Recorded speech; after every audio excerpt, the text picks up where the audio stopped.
The great chamber of the Galactic Council was filled with silence. Billions of beings across the stars watched the trial on their screens. It was the biggest event in galactic history.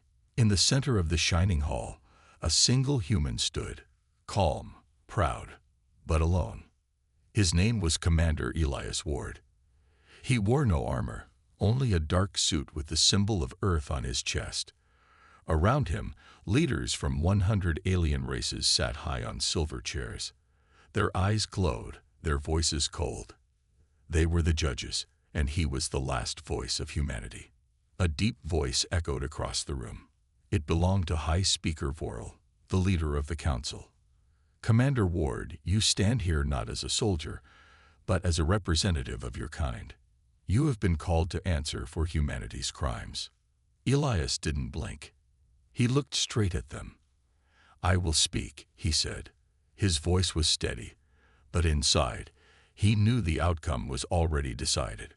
The council began showing images: a planet destroyed by a human fleet, an alien city burned down, videos of human soldiers fighting with unmatched fury. They said humans were too violent, too emotional, too dangerous.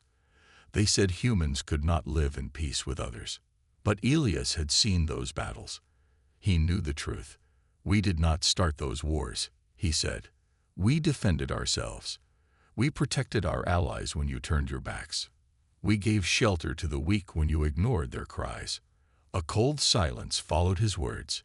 The council members did not respond. They only looked at each other. Then a second voice spoke, sharp and bitter. You used forbidden technology.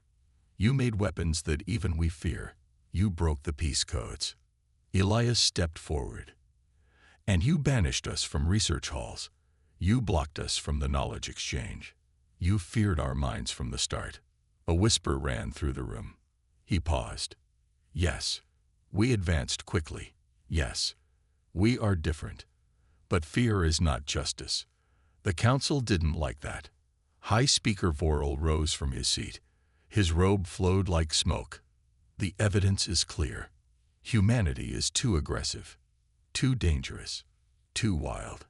You will be removed from the galactic core. Your colonies will be cut off. Your ships will be grounded. Earth will be locked behind a quarantine zone. From this day forward, humanity is banished. Gasps came from the watchers around the galaxy. Some cheered. Some sat in silence. Some turned off their screens. Elias didn't move. Vorel looked down at him. Have you anything left to say, human? Elias slowly nodded. You think banishing us will end the problem. You think distance will keep you safe, but you do not understand what you've done. He looked around at the council, his eyes hard. You think you've ended us, but you've only set us free. The guards moved in. They walked toward Elias, ready to take him away, but he kept speaking. You will regret this, he said. Maybe not today, maybe not for many years, but one day you'll look to the edge of your space. You'll see something coming, something built in silence, and you'll remember this day. The guards reached him. They grabbed his arms, pulling him away. But before they took him through the door, he turned his head one last time and smiled. I hope you're ready. Then he was gone. The council chamber was quiet again. No one spoke.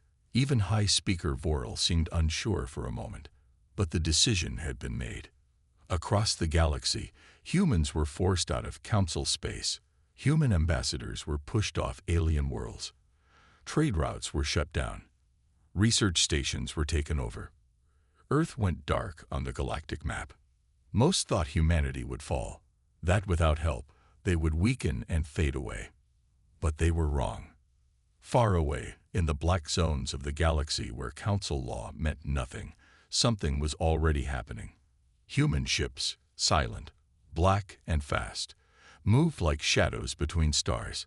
Colonies began to grow again, hidden and strong. Scientists worked deep underground, free from alien rules. Soldiers trained harder than ever before. In a dark room on a secret moon, a man watched the trial replay on an old screen. It was Elias Ward. He had escaped before the Council's guards reached the ship. The trial had been part of the plan.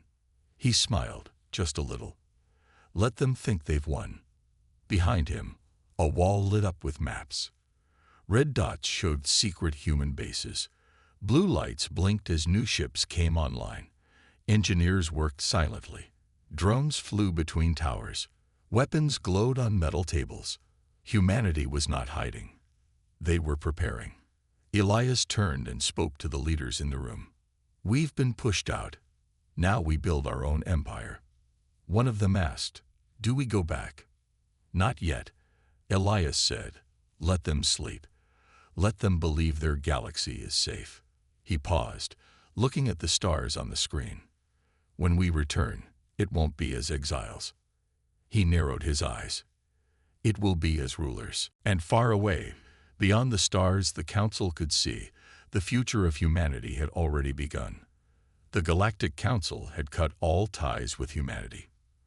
Earth was locked behind a blockade. Human colonies were abandoned. Trade was banned. Messages to and from human space were blocked. But humans didn't stop. They didn't cry or beg. They went quiet. Too quiet. On the edge of the galaxy, past the Council's reach, there was a dead zone called Sector 9 Null. No one lived there. The stars were cold. Old wars had left the area broken. Pirates stayed away. It was the perfect place to disappear. And that's where humanity moved. They called their secret new world Titanus, a frozen moon with a solid core and metal-rich mountains. At first, it was just a base, but soon it became a city. And then, something more. Under the ice, engineers built vast factories. Giant forges turned asteroid metals into ship armor. I-labs returned to experiments once banned by the Council. No rules, no watchers, just progress. Commander Elias Ward had not vanished. He now led the hidden empire from Titanus. He met with scientists, warriors, and exiled leaders. We lost the Council's space, he said. But we gained something better, freedom. One scientist showed him a new weapon. It looked like a small orb, but it could melt a cruiser's shield in seconds. What shall we call it? She asked. Call it a warning, Elias said. Outside Titanus, human ships patrolled in silence. They used new stealth tech, undetectable, fast, and deadly. One ship, the Nightborn, watched the borders. Its captain, Jun Kai, saw strange things. Council probes entered their space and vanished. Pirate ships tried to raid a colony and were never heard from again. Whispers began to spread. The humans are alive. They are stronger. They're building something, but no one had proof. Meanwhile, inside a hidden chamber on Titanus, Elias met with someone unexpected, a rogue guy. Its name was Echo 7, once built by Council engineers. It had escaped during the trial and now served humanity. Echo 7 played a message for Elias. It was a private recording from a Council meeting, something not meant to be heard. The humans will return, said a voice. We must strike first. Destroy all their colonies. Leave nothing behind. Elias listened in silence. His face was calm. His eyes were cold. So they plan to erase us. He stood up and faced the leaders of the Titanus command. Then we don't wait for them. A soldier asked, Are we going to war? No, Elias said. Not yet. First, we let them think we're weak. Let them laugh. Let them sleep. He turned toward the window, looking at the black stars beyond. Then we wake them up. That night, in the dark, hundreds of ships lifted off from Titanus. Silent, fast, unmarked. They vanished into the void, heading to forgotten colonies, to old allies, to exiled races who had once trusted Earth. Humanity was not hiding anymore. They were spreading. They were reborn. Captain Urin of the auxiliary race was bored. His Council patrol ship floated near the edge of safe space, close to a dead zone. His mission: watch for pirates. Maybe a smuggler. Nothing serious. Then he saw them. At first, they looked like shadows, giant shapes in the dark. No lights, no signals, but they moved with perfect control. Not random like pirates, not slow like traders. They were quiet. Too quiet. Unknown fleet detected, Urin whispered. His second officer zoomed in. The ships were black, smooth, built for war. And each one had a mark, barely visible on the side. A silver circle with a single blue line through it. Urin's heart froze. That's human. He sent a message to the Council immediately. New fleet seen near Sector Black Rim. Identity. Human. Repeat. Human fleet detected. No reply came. Before the message could finish sending, a light blinked on the screen. Something had locked onto their ship. Shields up, Urin shouted. Too late. The screen went dark. The patrol ship never returned. News spread across border systems. Patrols disappearing, unknown signals near the black zones, ghost fleets spotted. The Council tried to hide it, but rumors leaked. On a Council warship, Admiral Vesk watched footage taken by a scout drone. Blurry, but clear enough to see a massive fleet moving in formation. They've built a navy, he muttered, and it's bigger than ours. Back on Titanus, inside the human empire's war room, Admiral Junkai stood before a screen showing ship names. Nightborn, Ironflame, Eclipse, Fury Star, and the flagship, Vindicator.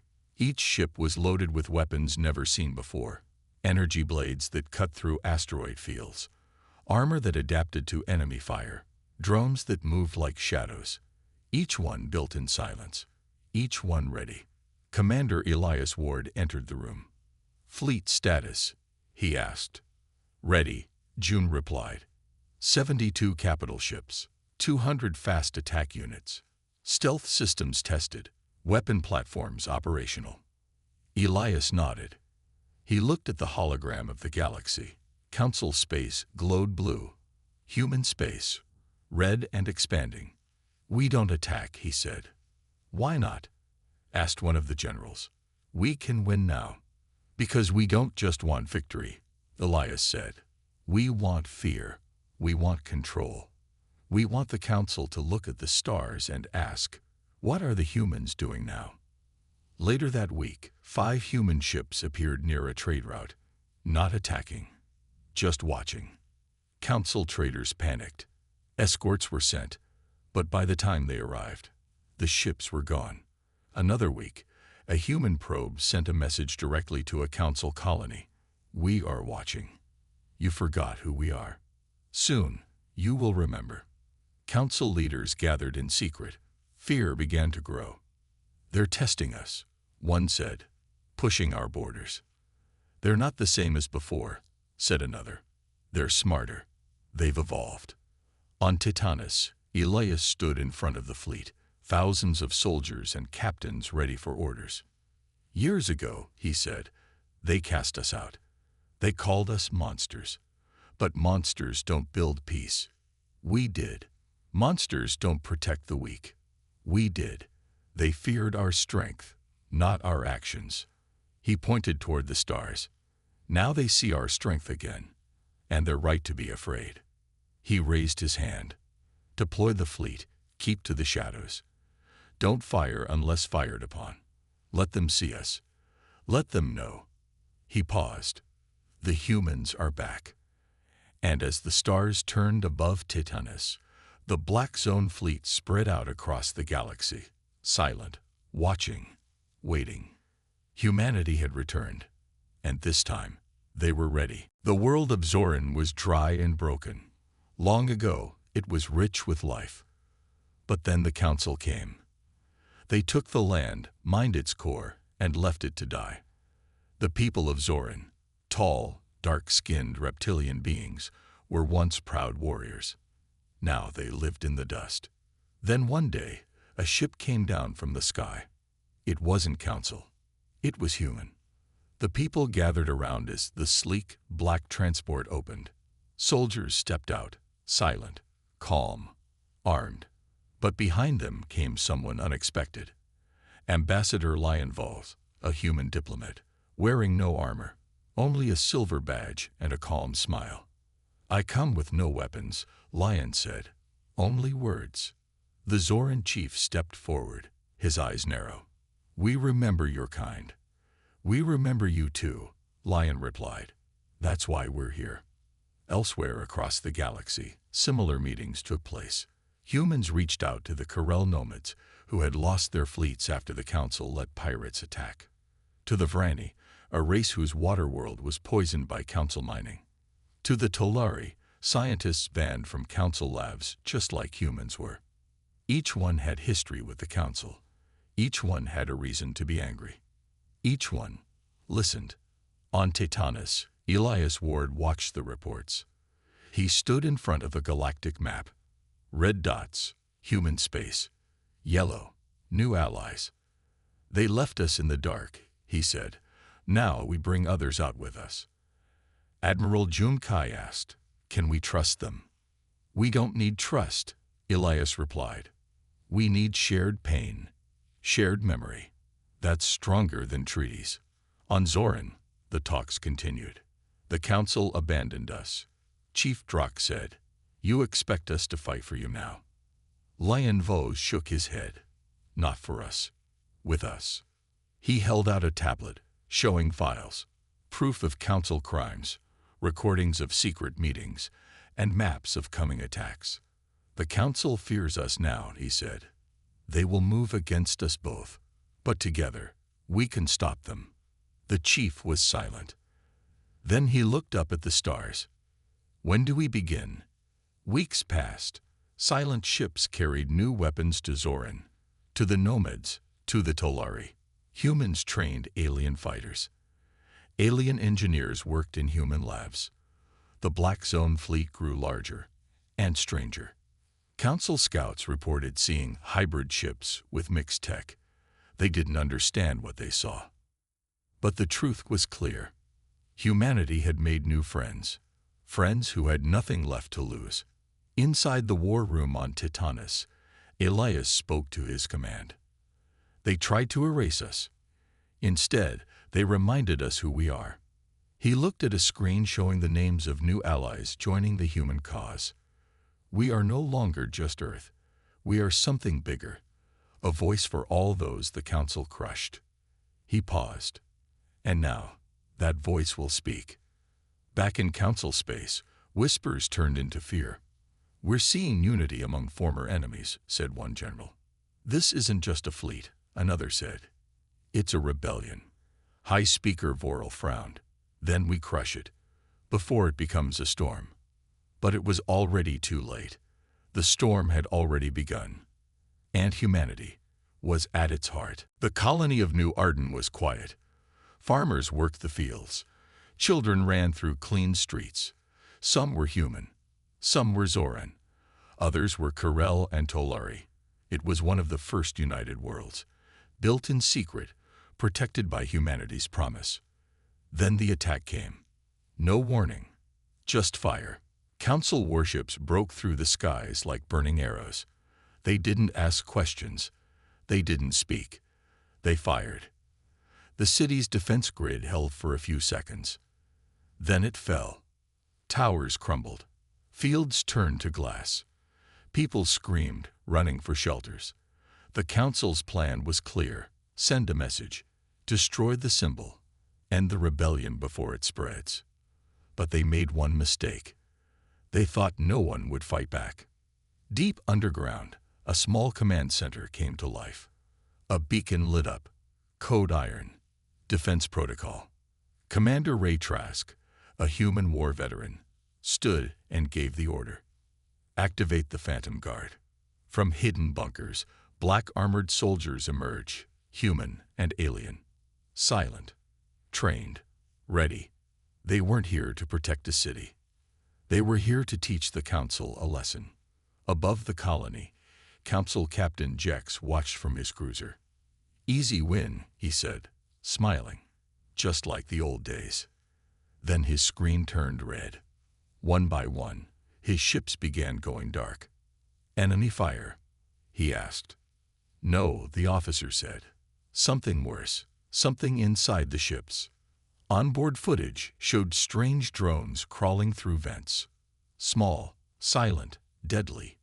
Human tech. In the streets below, Trask and her team moved through fire and smoke. They used smoke as cover. They jammed Council signals. They hit fast and disappeared. Council troops never saw them coming. Back on Titanus, Elias Ward watched the battle live. They struck first, said Admiral Junkai.